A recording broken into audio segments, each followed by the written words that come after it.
हरिः ॐ श्री परमात्मने नमः। अथ सप्तमोऽध्यायः। श्रीभगवानुवाच मय्यासक्तमनाः पार्थ योगं युञ्जन्मदाश्रयः असंशयं समग्रं मां यथा ज्ञास्यसि तच्छृणु। ज्ञानं तेऽहं सविज्ञानमिदं वक्ष्यामि शेषतः। यज्ञात्वा नेह भूयोऽन्यज् ज्ञातव्यमवशिष्यते। मनुष्याणां सहस्रेषु कश्चिदेतति सिद्ध यततामपि सिद्धानां कश्चिन्मां वेति तत्त्वतः। भूमिरापो नलो वायुः खं मनो बुद्धिरेव च। अहङ्कार इतीयं मे भिन्ना प्रकृतिरष्टधा। अपरेयमितस्त्वन्यां प्रकृतिं विद्धि मे परां। जीवभूतां महाबाहो ययेदं धार्यते जगत् एतद्योनीनि भूतानि सर्वाणीत्युपधारय। अहं कृष्णस्य जगतः प्रभवः प्रलयस्तथा मत्तः परतरं नान्यत् किञ्चिदस्ति धनञ्जय। मयि सर्वमिदं प्रोतं सूत्रे मणिगणा इव। रसोऽहमप्सु कौन्तेय प्रभास्मि शशिसूर्ययोः। प्रणवः सर्ववेदेषु शब्दः खे पौरुषं नृषु। पुण्यो गन्धः पृथिव्यां च तेजश्चास्मि विभावसौ। जीवनं सर्वभूतेषु तपश्चास्मि तपस्विषु।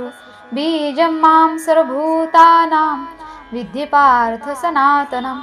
बुद्धिर्बुद्धिमतामस्मि तेजस्तेजस्विनामहं। बलं बलवतां चाहं कामरागविवर्जितं। धर्माविरुद्धो भूतेषु कामोऽस्मि भरतर्षभ। ये चैव सात्विका भावा राजसास्तामसाश्च मत्त एवेति तान् विद्धि न त्वहं तेषु ते मयि।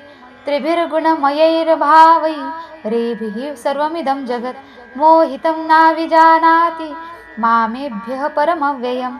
दैवी हेषा गुणमयी मम माया दुरत्यया। मामेव ये प्रपद्यन्ते मायामेतां तरन्ति ते। न मां दुष्कृतिनो मूढाः प्रपद्यन्ते नराधमाः। मायया परुतज्ञाना आसुरं भावमाश्रिताः। चतुर्विधा भजन्ते मां जनाः सुकृतिनोऽर्जुन। आर्तो जिज्ञासुरर्थार्थी ज्ञानी च भरतर्षभ। तेषां ज्ञानी नित्ययुक्त एकभक्तिर्विशिष्यते। प्रियो हि ज्ञानिनोत्यर्थ महं स च मम प्रियः। उदाराः सर्व एवैते ज्ञानी त्वात्मैव मे मतम्। आस्थितः स हि युक्तात्मा मामेवानुत्तमां गतिं। बहूनां जन्मनामन्ते ज्ञानवान् मां प्रपद्यते। वासुदेवः सर्वमिति स महात्मा सुदुर्लभः। कामैस्तैस्तैर्हृतज्ञानाः प्रपद्यन्ते न्यदेवताः। तं तं नियममास्थाय प्रकृत्या नियताः स्वया। यो यो यां यां तनुं भक्तः श्रद्धयार्चितुमिच्छति तस्य तस्याचलां श्रद्धां तामेव विदधाम्यहं। स तया श्रद्धया युक्तस्तस्याराधनमीहते लभते च ततः कामान् मयैव विहितान् हितान्। अन्तवत्तु फलं तेषां तद्भवत्यल्पमेधसां। देवान् देवजयो यान्ति मद्भक्ता यान्ति मामपि। अव्यक्तं व्यक्तिमापन्नं मन्यन्ते माम बुद्धयः। परं भावमजानन्तो ममाव्ययमनुत्तमं। नाहं प्रकाशः सर्वस्य योगमाया समावृतः।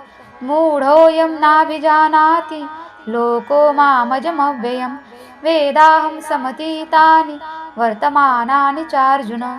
भविष्यानि च भूतानि मां तु वेद न कश्चन। इच्छाद्वेषसमुत्थेन द्वन्द्वमोहेन भारत। सर्वभूतानि सम्मोहं सर्गे यान्ति परन्तप। येषां त्वन्तगतं पापं जनानां पुण्यकर्मणां। ते द्वन्द्वमोहनिर्मुक्ता भजन्ते मां दृढव्रताः। जरामरणमोक्षाय मामाश्रित्य यतन्ति ये। ते ब्रह्म तद्विदुः कृष्ण मध्यात्मं कर्म चाखिलं। साधिभूताधिदैवं मां साधियज्ञं च ये विदुः प्रयाणकालेऽपि च मां ते विधिर्युक्तचेतसः।